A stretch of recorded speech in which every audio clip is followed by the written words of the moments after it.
Hello and welcome back to the Sam Beast YouTube channel. Thank you so much for joining me today.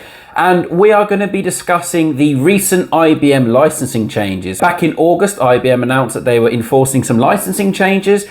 And this news didn't go down very well with the IBM community or ITAM managers with a big IBM estate. I'm no IBM licensing guru. I can just about get by. But I know someone who is an IBM guru, and that's Niall Edery, and he is the head of the IBM practice at Livingston.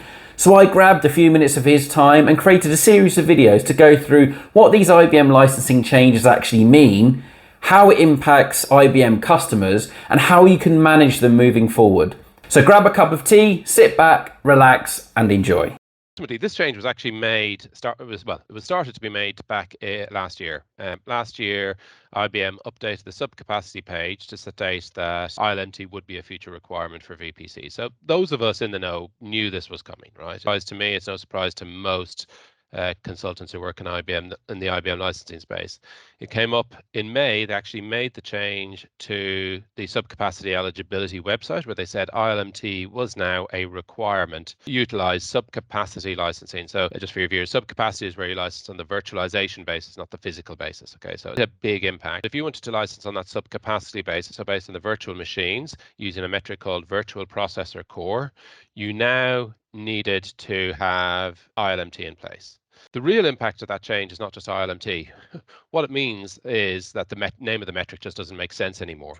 The default position is that this is now licensed on physical cores as a default. So if you don't have ILMT deployed and if you don't meet the subcapacity eligibility requirements, you need to license based on the physical cores that have run the system at any one time, basically.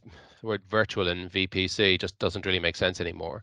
But that if you want to take advantage of capacity, you need to have ILMT deployed. There's also a bit of a mix-up here because they've done this in this way. So historically, when IBM have made these significant changes, what they've done is they've rolled them into a new version of the Passport Advantage Agreement.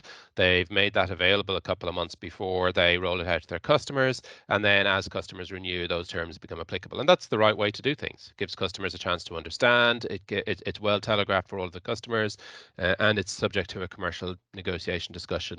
Even if that's a bit one-sided, that still happens. But now there's a requirement to deploy ILMT to VPCs and have ILMT capable of reporting, but they've made clear in the actual report that for VPC instances, all other subcapacity reporting requirements as outlined in the Passport Advantage Agreement, such as quarterly reporting, are highly recommended but not yet mandatory. So we're in this hybrid world where for a PVU-based software, you need to meet a whole load of requirements, but for VPC, you just have to meet one of these requirements. So confusing, and I don't think it's the best way to have made a change.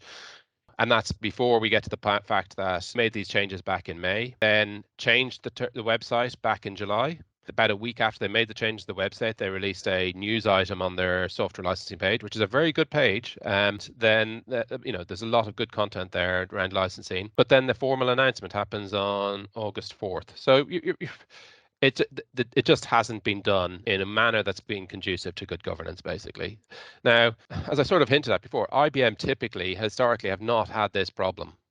When they moved to subcapacity, there was an amendment that would need to be made to contracts. When they introduced ILMT and made that mandatory, there was an amendment to the Passport Advantage Agreement that was then rolled out. Changed the terms around needing to keep 2 years worth of reports, and actually not just have it deployed and keep reports, that those reports must be reviewed and accurate and all the rest of it. Again, that was a change. The containerization terms, again, a really well managed change. This one was not. I put a LinkedIn post, which is why we're talking. Some people made a comment, another undocumented change from IBM. What a surprise. Well, actually, for a change of this magnitude, it is quite a surprise. Most other website-based changes for IBM are well telegraphed. So it's when a new version of software comes out, new terms come up. Operating system goes end of life from its supplier. IBM deem that they can't necessarily support ILMT on that device. So again, it makes sense. They're well telegraphed. It's there. So it's unusual for IBM. They're usually pretty good about these things, but it's a pretty significant change. It also requires, so the impact is that everybody needs to go and can make sure that ILMT agents are deployed on everything running VPC software.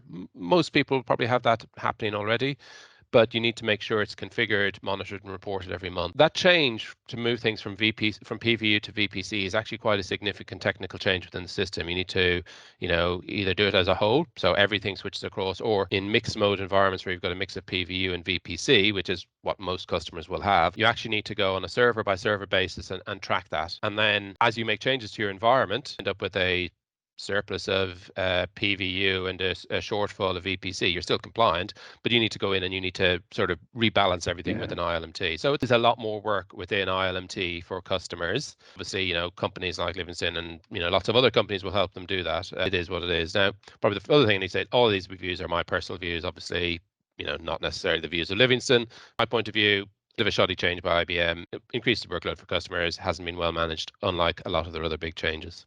Yeah, so you make an interesting point that in your experience and being an IBM guru, that you feel that their licensing changes, like you said, have been well communicated, well documented.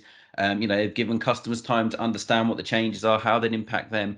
Is there any kind of understanding from you as to why this has changed so badly? And also, does it kind of make you a little bit nervous for potential future licensing changes if they go about it in this new confusing way? Well, let's wait and see what happens. My suspicion is there's going to be a new version of the Passport Advantage agreement rolled out within the next 12 months anyway, which will contain this. It will contain the containerization pieces. So I think that somebody's jumped the gun a bit here. I don't know why. I have suspicions that it might be around compliance activities, whatever else. That's, I can't really comment. It's just, like I said, it's been really well telegraphed to the license management community. Pretty much every consultant I know will have been aware this was coming.